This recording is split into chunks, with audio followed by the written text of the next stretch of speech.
Shalom saudara-saudara yang dikasih Tuhan, pada kesempatan ini kembali saya hadir melalui program ini.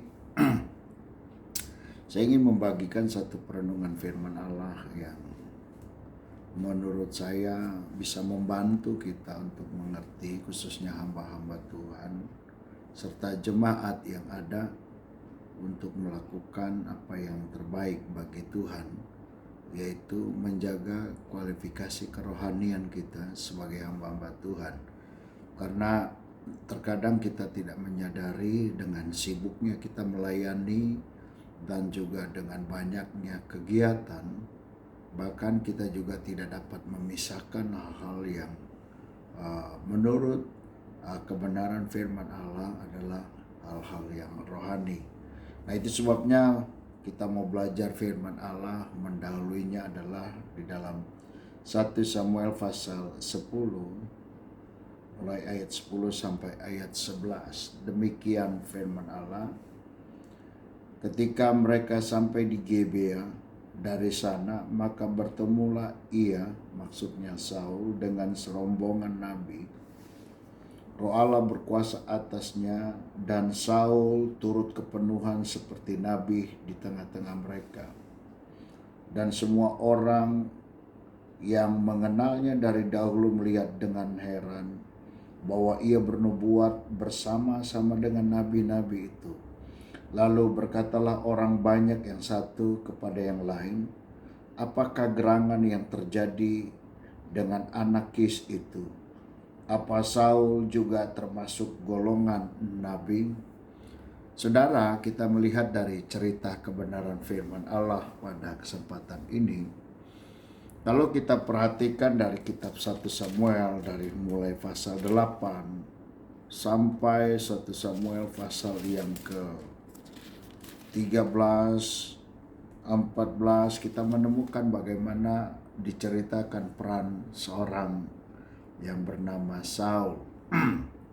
Kerinduan bangsa Israel untuk mendapatkan seorang raja, maka ditemukan seorang yang bernama Saul, yang menurut Alkitab juga, yang menurut firman Allah juga, dan Samuel menyetujui keberadaan Saul karena dia memiliki performa yang cukup memadai dan memiliki kriteria untuk menjadi seorang raja pertama bagi bangsa Israel. Dan sebelum dia diangkat menjadi raja, kalau kita belajar dari perenungan firman Allah, ketika Samuel berjalan bersama-sama dengan Saul, kita menemukan dalam perenungan ini, pada saat dia bertemu dengan para nabi, Alkitab mengatakan Roh Allah berkuasa atasnya, dan Saul turut kepenuhan seperti nabi di tengah-tengah mereka. Pada saat ini Saul belum menjadi seorang raja, tetapi sudah oleh Samuel dan oleh Allah direkomendasikan menjadi seorang raja. Tetapi kita melihat dalam masa sebelum menjadi raja, kualifikasi kerohanian daripada Saul itu sangat luar biasa. Bahkan orang juga kagum dengan dia, dan banyak yang mengidentifikasi dia adalah seorang nabi, termasuk golongan nabi. Pada saat itu nabi sangat dikagumi, nabi bisa disebut pelihat, dan nabi juga adalah orang yang bisa bernubuat. Maka kita temukan bahwa Saul itu luar biasa sebagai seorang sebelum sebagai seorang raja, dan juga pada saat ketika dia dicalonkan menjadi raja, dia juga, Alkitab menjelaskan, pada saat Samuel mencari dia di tengah kerumunan dan dia meminta supaya Samuel meminta daripada keturunan dari Saul, dia meminta supaya hadir, tapi Saul bersembunyi. Bahkan Alkitab mengatakan ketika di dalam 1 Samuel pasal 10 dijelaskan di sana dalam ayat yang ke 22, sebab itu ditanyakan pula lah kepada Tuhan. Jadi pada saat itu Samuel bersembunyi di tengah Saul bersembunyi di tengah-tengah banyak orang. Pada saat ingin dipublikasikan dia menjadi raja, apa orang itu juga datang kemari? Tuhan menjawab, sesungguhnya ia bersembunyi di antara barang-barang. Kita melihat betapa luar biasanya kualifikasi daripada seorang yang bernama Saul ketika ia ingin diangkat menjadi seorang raja. Dan dia memiliki, orang bisa mengidentifikasi dia sebagai seorang nabi, roh Allah berkuasa atasnya, dan dia mengalami kepenuhan sama seperti nabi pada saat itu dia bisa bernubuat. Dan di situ kita lihat ketika Samuel ingin publikasikan pun dia punya kerendahan hati. Walaupun kriteria seorang yang bernama Saul itu kriterianya sesuai dengan harapan Tuhan. Dari segi kriteria dia memiliki wajah yang tampan, tinggi yang luar biasa, dan Alkitab mencatat tidak ada seorang pun dari antara orang Israel yang lebih elok. Berarti kalau saya katakan dia gantengnya minta ampun, karena orang Israel saja sudah ganteng, sudah cakep, dia lebih cakep dari orang Israel, lebih tampan. Dan pada saat ingin dipublikasikan dia bersembunyi.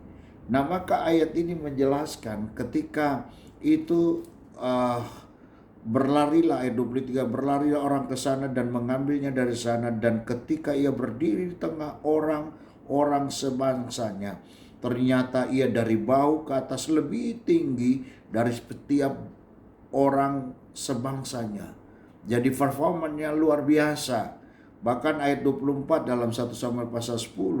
Dan Samuel berkata kepada seluruh bangsa itu, kamu lihatkah orang yang dipilih Tuhan itu? Sebab tidak ada seorang pun sama seperti dia di antara seluruh bangsa itu.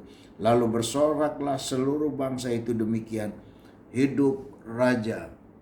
Jadi dengan kata lain, ini menjadi harapan banyak orang ketika mereka punya kerinduan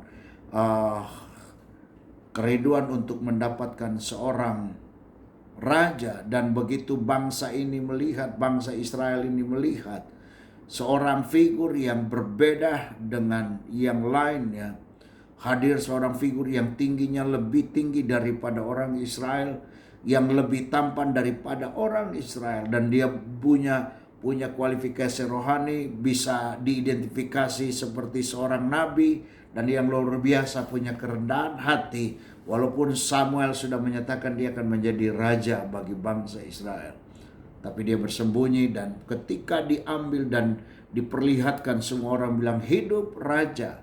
Jadi bagi bangsa Israel ini adalah pilihan yang paling tepat, karena mendapat persetujuan. Persetujuannya itu dapat persetujuan dari seorang Samuel, seorang hakim, seorang imam, seorang nabi, seorang pelayan Tuhan, dan juga mendapat persetujuan daripada Tuhan. Nah, dari sini kita belajar perenungan firman Allah, betapa luar biasanya Raja Saul ini. Sebelum dia dipilih, dia tidak punya motivasi untuk menjadi raja. Tapi Tuhan melihat dia, Tuhan memperhatikan dia dari segi keelokannya, dan dari segi ketampanannya, dari segi figurnya, dia terpilih menjadi seorang raja. Kualifikasi rohaninya luar biasa. Nah, saudara yang dikasihi Tuhan, kalau kita belajar dari firman Allah ini, maka ketika saat itu dia adalah figur yang diharapkan oleh bangsa Israel. Begitu juga dalam kehidupan kita sebagai anak-anak Tuhan. Allah berharap kita menjadi, kalau kita sekarang ada sebagai hamba Tuhan, sebagai pelayan Tuhan, tentu mendapat pertimbangan daripada Tuhan, mendapat restu daripada Tuhan, karena Tuhan memiliki kualifikasi sendiri kepada kita sebagai hamba Tuhan, sebagai pelayan Tuhan, dan menjadi pertimbangan Tuhan untuk Tuhan percayakan kita dalam pelayanan-pelayanan tertentu. Nah, mari kita belajar dari firman Allah ini. Tetapi dalam perjalanan waktu, kualifikasi rohani kita seringkali menjadi mengalami masalah dalam hidup kita yang berakibat sangat fatal. Dan itu juga berakibat fatal bagi Saul, seorang raja yang kita tahu pada fase hidupnya diagungkan Israel, diagungkan Tuhan. Tuhan melihat dia pantas untuk menjadi seorang raja, dan juga Samuel tidak keberatan untuk membiarkan dia berada dalam posisi itu. Mari kita belajar dari firman Allah. Pada saat dia menjadi seorang raja, maka di dalam 1 Samuel pasal 13 ayat 9, ketika di dalam 1 Samuel pasal 13 ada satu peristiwa ketika mereka berperang dengan bangsa Filistin, bangsa Israel berperang dengan bangsa Filistin, menjadi sebuah kebiasaan bagi bangsa Israel, yaitu melakukan peribadatan dengan menyembelih korban domba atau menyembelih hewan untuk mengadakan persembahan bagi Tuhan sebelum mereka berperang.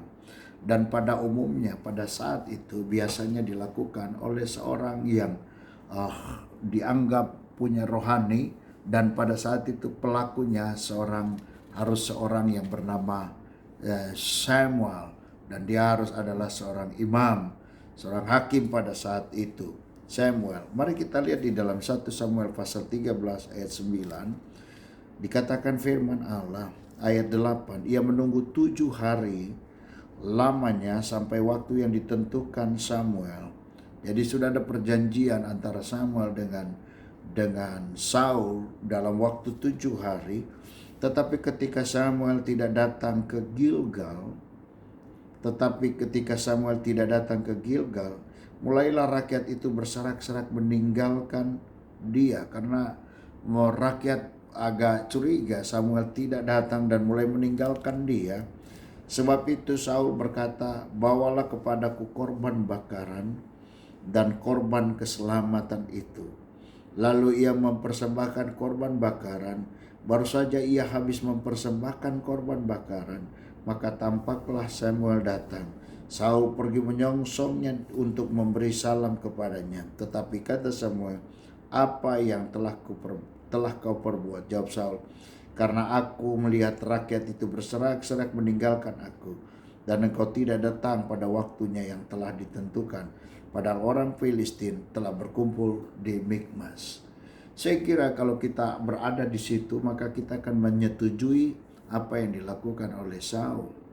Karena bangsa Filistin sudah dekat, di satu sisi peperangan akan dimulai, rakyat sudah mulai meninggalkan dia, sedangkan korban persembahan itu harus dilakukan oleh Samuel. Sementara Samuel dalam waktu yang 7 hari ditentukan, dia belum hadir juga. Maka Saul berinisiatif. Dia merasa dia sebagai seorang raja, dan dia juga dilihat oleh bangsa Israel memiliki kualifikasi rohani yang diidentifikasi sama seperti Nabi. Dan ketika dia melakukan korban persembahan ini, sepertinya terlihat Samuel bersalah, dan Samuel sepertinya tidak tepat waktu.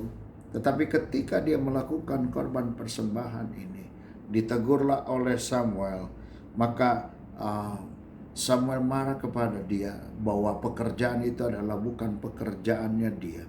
Walaupun rakyat ingin meninggalkannya, bangsa Filistin berada di depannya, dan dia diidentifikasi sama seperti seorang nabi. Tetapi di sini kita melihat ada sesuatu yang salah daripada Samuel. Saul adalah dia mengerjakan pekerjaan yang bukan seharusnya dia kerjakan, dan pekerjaan itu hanya bisa dikerjakan oleh seorang imam. Walaupun secara teknis dia sama, walaupun mungkin dia lebih baik daripada Samuel cara melaksanakannya, dan dia mendapat dukungan banyak orang dan rakyat mendukung dia untuk mengerjakannya, tapi persoalannya pekerjaan itu bukan harus dikerjakan oleh seorang yang bernama Saul yang memiliki kedudukan pada saat itu. Nah, ini yang terjadi dalam kehidupan kita sebagai anak-anak Tuhan. Terkadang kita tidak menyadari ada bagian dalam hidup kita yang tidak kita harus kerjakan, dan itu hanya dikerjakan oleh orang-orang tertentu. Dan orang-orang tertentu adalah pilihan Tuhan. Dan terkadang kita melihat orang-orang tertentu lambat mengerjakannya, dan mungkin kita merasa lebih cepat dan lebih cekatan untuk mengerjakannya. Tapi persoalannya di sini, persoalan ini adalah persoalan pekerjaan yang harus dikerjakan oleh seorang pelayan Tuhan yang bernama Samuel. Di sini sering terjadi sebuah kekeliruan besar dalam kehidupan pelayanan.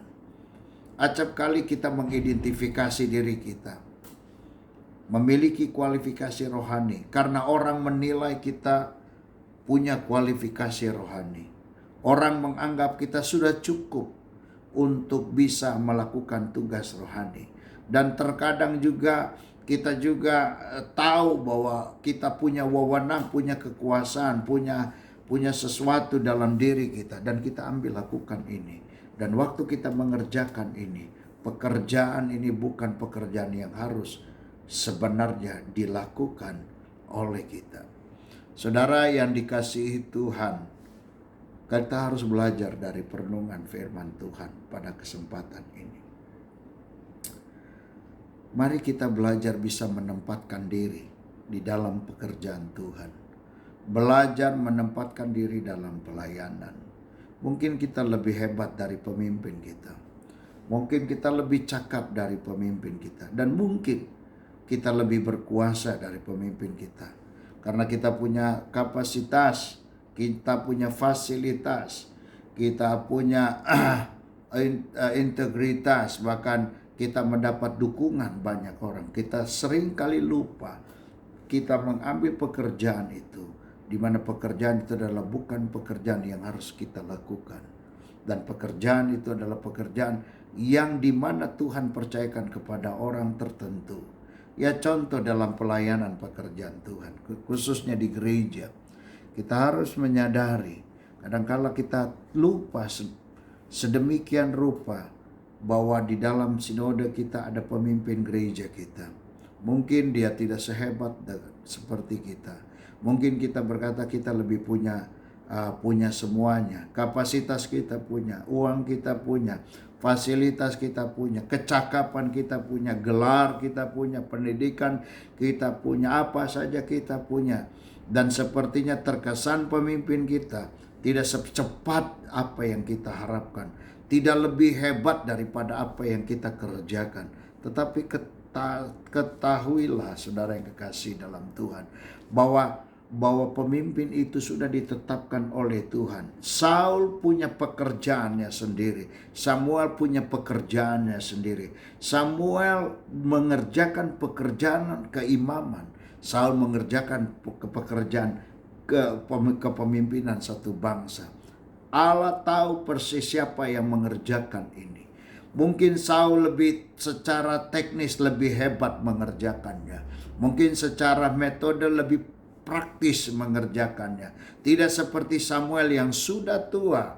Tidak seperti Samuel yang Alkitab bilang sudah lanjut umurnya. Bahkan Alkitab mengajar bahwa sepertinya Samuel sudah lanjut usia. Tetapi percayalah, kita harus mengerti bahwa pekerjaan ini bukan pekerjaan yang dikerjakan harus oleh Saul. Ini yang harus kita pahami dalam hidup kita sebagai anak Tuhan. Siapapun saudara, berada di dalam sebuah gereja lokal, berada di dalam sinode, Anda harus belajar menempatkan diri kita bahwa walaupun pemimpin kita tidak sehebat kita, gelarnya tidak seperti kita, pendidikannya tidak seperti kita, fasilitasnya tidak seperti kita, keuangannya tidak seperti kita, dan mungkin kita bisa berkata kami lebih cakap dari pemimpin itu. Tapi ketahuilah bahwa Allah sudah memilih seorang bernama Samuel untuk mengerjakan pekerjaan itu. Jangan ambil pekerjaan itu. Biarlah pekerjaan itu hanya bisa dikerjakan oleh seorang yang bernama Samuel. Ini menjadi perenungan bagi kita sebagai anak-anak Tuhan. khususnya anak-anak Tuhan, baik dia sebagai gembala sidang, baik dia sebagai pekerja di kantor, baik dia sebagai jemaat, baik dia sebagai dosen, pemimpin di gereja dan lain sebagainya, bahwa otoritas itu Tuhan sudah beri. Menjadi pelajaran bagi kita, sekalipun kita memiliki semuanya, bukan berarti kita ambil bagian yang seharusnya tidak kita ambil bagian. Kita harus mengerti, terkadang dalam hidup ini seringkali kita tidak menyadari mengambil bagian yang bukan kita punya. Kita bukan pemimpin, tapi kita merasa menjadi pemimpin. Kita bukan apa-apa, tapi merasa kita lebih dari apa-apa. Belajar sebagai anak Tuhan, kita belajar seperti ini. Inilah kegagalan daripada Saul yang pertama ketika dia perang melawan bangsa Filistin. Karena tekanan rakyat, dia ambil bagian itu. Dan karena tekanan rakyat, dia mengerjakan pekerjaan Samuel. Dan juga karena rakyat ingin meninggalkan, dia kerjakan itu. Dia berani mengambil pekerjaan itu karena dia menganggap dia punya otoritas, karena dia menganggap dia punya kemampuan, karena dia menganggap dia punya kapasitas. Tapi Tuhan tidak setuju dengan pendapat itu. Mari lihat yang kedua dalam 1 Samuel pasal 15. Dalam 1 Samuel pasal 15 ayat yang ke-18.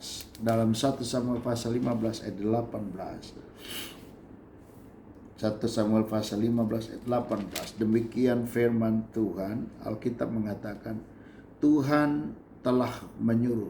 Saya mulai dari ayat 17. Sesudah itu berkatalah Samuel, bukankah engkau, walaupun engkau kecil pada pemandanganmu sendiri, telah menjadi kepala atas suku-suku Israel? Dan bukankah Tuhan telah mengurapi engkau menjadi raja atas Israel? Ayat 18. Tuhan telah menyuruh engkau pergi dengan pesan, pergilah tumpaslah orang-orang berdosa itu, yakni orang Amalek, berperanglah melawan mereka sampai engkau membinasakan mereka. Mengapa engkau tidak mendengarkan suara Tuhan? Mengapa engkau mengambil jarahan dan melakukan apa yang jahat di mata Tuhan?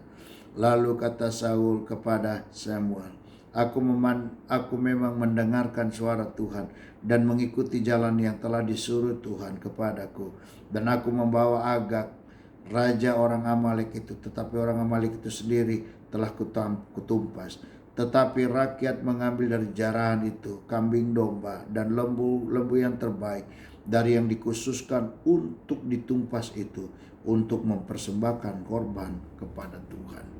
Dalam cerita ini kita perlu belajar bagaimana Allah memerintahkan kepada seorang Saul sebagai seorang raja untuk menumpas seluruh orang-orang dari Amalek termasuk rajanya. Tetapi ketika dalam perjalanan Saul melihat ada sesuatu yang dia perlu kerjakan, dia tidak membunuh Raja Agag, dan dia lembu-lembunya, dia pilih dombanya, dia ambil. Dan apa yang terjadi ketika Samuel menyatakan itu kepada Saul? Saul berkata bahwa itu akan diberikan untuk pekerjaan Tuhan. Terlihat rohani, terlihat baik, terlihat bagus. Dan kalau kita diskusikan pada saat ini dan kita ada diskusi, pasti kalau ambil footing, maka orang akan memilih dan melihat apa yang dilakukan Saul itu yang terbaik. Karena hitung-hitungannya jauh lebih baik menyelamatkan Raja Amalek, dan mengambil lembu untuk pekerjaan Tuhan. Terpasti orang akan pilih itu. Saudara, tetapi sebenarnya Tuhan menyuruh Saul untuk menumpas semuanya. Di sini yang kita bisa belajar dari perenungan firman Allah yang sangat sederhana ini. Kita harus tahu benar bahwa terkesan rohani, terkesan baik, tetapi di belakang layar daripada Saul ini ada satu motivasi yang tersembunyi yang dapat dilihat oleh Tuhan. Itu sebabnya Alkitab mengatakan, mengapa engkau tidak mendengar suara Tuhan? Terukur rohani, terlihat rohani, dan kelihatannya mementingkan kebaikan bagi pekerjaan Tuhan. Tetapi yang tidak bisa disembunyikan di sini apa? motivasi daripada seorang bernama Saul. Allah adalah Allah yang maha tahu. Dia tidak bisa dibohongi dengan perkataan-perkataan kita. Dia tidak bisa dibohongi dengan sesuatu yang kita kerjakan sepertinya rohani, tetapi di dalamnya ada kemasan-kemasan non rohani, yang di dalamnya ada kemasan-kemasan kepentingan seorang bernama Saul. Kita belajar dari keperenungan firman Allah. Saudara yang kekasih, dari yang pertama kita melihat dia mengambil alih pekerjaan yang bukan seharusnya pekerjaan. Yang kedua, terkesan dia mengedepankan pekerjaan Tuhan. Tetapi kalau belajar firman Allah pada kesempatan ini, maka kita tahu benar bahwa di belakang layar daripada diri seorang bernama Saul ini, maka di belakang layar ini kita melihat Saul punya motivasi yang di dalamnya untuk kepentingan diri sendiri. Terkesan rohani, tetapi itu sebenarnya untuk sesuatu yang terselubung itu dilihat oleh Tuhan. Bukankah hal itu seringkali terjadi dalam dunia pekerjaan Tuhan?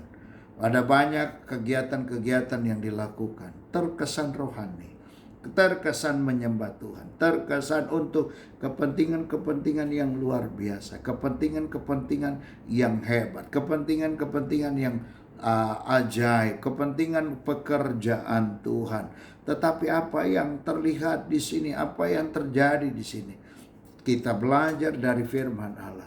Ternyata ada motivasi terselubung, motivasi yang sebenarnya tidak memuliakan Tuhan. Saudara, kita belajar dari perenungan firman Allah pada kesempatan ini. Biarlah kita belajar mengerti bahwa Tuhan itu maha tahu. Tuhan maha mengerti apa yang kita kerjakan. Kalau kita kerjakan dengan tulus. Kalau kita ambil bagian dengan tulus. Karena kemahatauan Tuhan adalah menjadi alat ukur. Kita mengalami sebuah kesulitan untuk lari daripada kemahatauan Tuhan. Tuhan sangat tahu.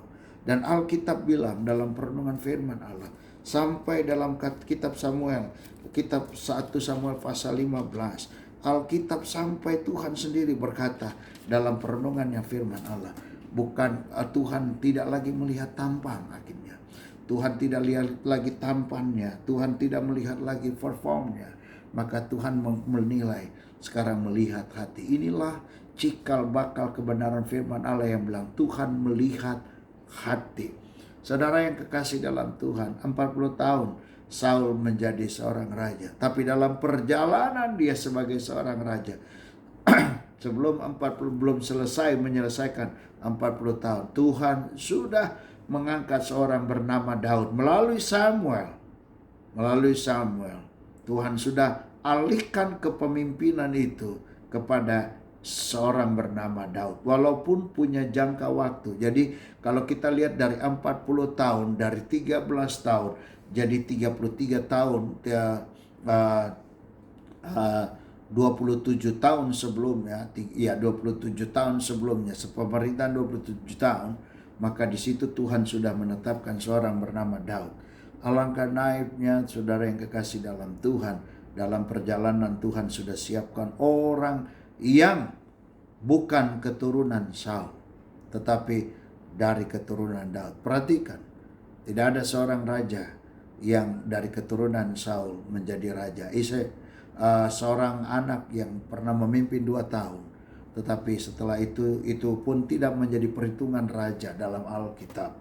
Tetapi kita belajar dari firman Allah bahwa akhirnya diperhitungkan sampai kepada keturunan Daud menjadi seorang raja. Itu dalam perjalanan bangsa Israel. Ketika Daud turun ke Salomo turun ke Rehabeam. Persis masa kepemimpinan Rehabeam, keturunan Daud itu menjadi Israel Selatan, keturunan Yerobeam menjadi Israel Utara. Dan itu sampai keturunan Daud sampai Raja Zedekia itu berhenti karena hancur oleh bangsa Babel. Tapi sampai kepada ke Israel Utara di bawah kepemimpinan Yerobeam sampai Raja Hosea tahun 700-an dihancurkan oleh Asyur. Sampai sekarang kerajaan Israel sampai sekarang itu lenyap. 10 suku hilang karena masalah ketidaktaatan. Saudara yang kekasih dalam Tuhan, kita bersyukur kepada Tuhan kalau sampai saat ini kita taat. Tuhan Maha tahu. Ketaatan kita menjadi alat ukur diberkati Tuhan atau tidak. Jadi penting bagi kita sebagai anak Tuhan untuk terus taat, untuk terus hidup takut akan Tuhan. Kalau saat ini kita masih tetap menjaga kualifikasi kerohanian, sampai kapanpun kita harus jaga kualifikasi kerohanian. Karena jabatan, kedudukan, fasilitas bisa menggoncang kita. Tekanan hidup bisa menggoncang kualifikasi rohani. Tetapi saya ingin sampaikan, tetaplah rendah hati, tetaplah takut Tuhan, tetaplah taat. Maka Tuhan terus akan pelihara kita. Kiranya Tuhan memberkati perenungan pada kesempatan ini. Amin.